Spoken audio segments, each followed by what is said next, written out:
Hi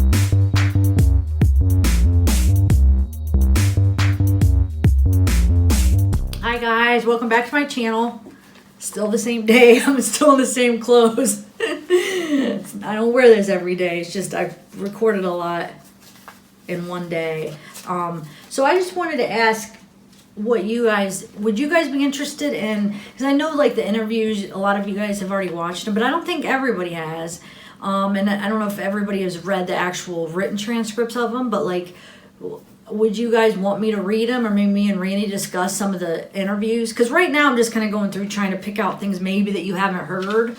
But I was wondering, like, some of the interviews with Nicole or any of the other interviews with Chris or anything. Would that be something that you guys would be interested in if we like read them and try and kind of discuss what we think? Or did you guys already hear them too many times, or not interested? Because I don't want to overdo something if it's something that, well, I'm sure some of you guys are going to want me to and some are not, but just give me your input, because I would love to go through them. Maybe me and Randy could go through them and kind of tell you what we think. Like the interview, I think there's 3 interviews with Nicole, and then all the interviews with Chris. So I'm kind of skipping over that right now and just trying to find other things. But if you want us to go through them, I mean, I'd be glad to. Okay, so I just wanted to go over some of the evidence that I found. Kind of interesting. So there was 2 plastic bags, which we know that the kids were in, and then there was the sheet the Shenan was wrapped in. And then there was actually a rake head found stuck in the ground on the north edge of the disturbed dirt.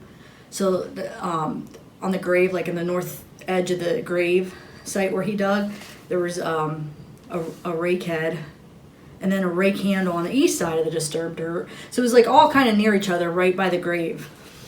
There was rake pieces in the dirt on the grave. So the rake pieces, they said, were like kind of like mixed in with the dirt. And then, actually, before he even confessed, the one investigator found some rake pieces by the oil tank and gave it to the officer, like broken up rake pieces. So I'm guessing he used the rake, to get the dirt back on, and it just fell apart on him. It broke into pieces, and he just left it there. And then there was some hair from the east oil tank on the hatch. They found some hair. There was... This is another interesting fact. One of the investigators said they seen a shovel in the truck when the car was... No, they seen a shovel in the truck. You remember? It was actually on video. Remember the one? He had like the burgundy shirt on, and he went over by the truck when the other officer, I think, was talking to Chris, and he kind of looked in it, like nonchalantly, almost not to let Chris know he was...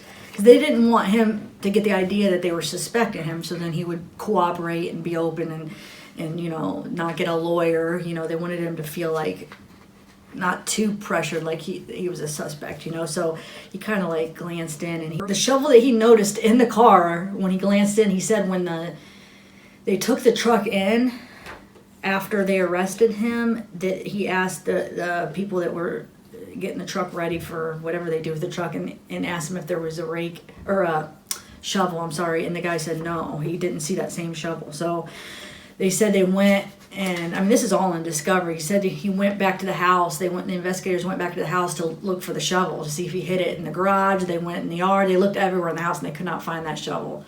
So I don't know what he did with it. But actually, this is leading up to maybe, because there's a point I want to talk about when the Longmont police were doing a surveillance on him when he didn't even know. And I'll get to that, but maybe that's when he actually got rid of the shovel. But let me finish going through the evidence. And then there was a roll of plastic trash bags from the passenger side truck floor that they found. There was a pair of work boots in his truck and a pair of work boots in Shenan's SUV.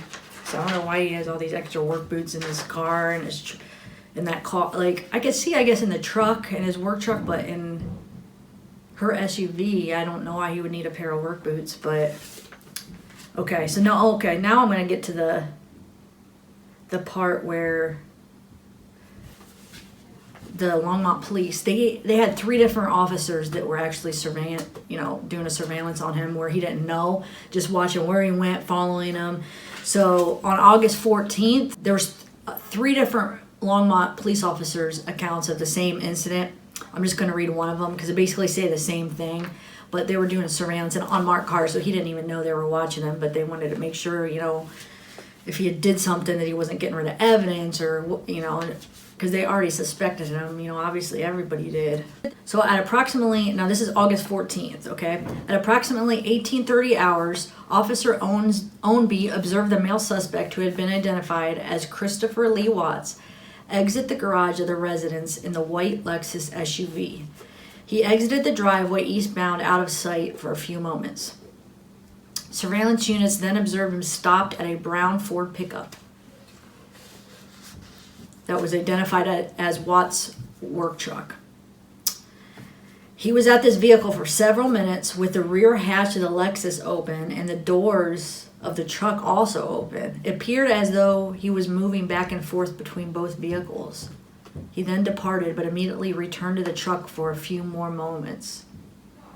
He left the neighborhood, traveling directly to I-25 southbound. Surveillance units followed him. He continued south to 136th Avenue, where he turned eastbound. Watts then went north on Washington Street. He traveled to Highway 7 and turned east. As we followed him, Commander Egan informed me he was going to ask Watts to return to the police department for a follow-up interview. It was approximately at this time Detective Steele arrived to assist with surveillance.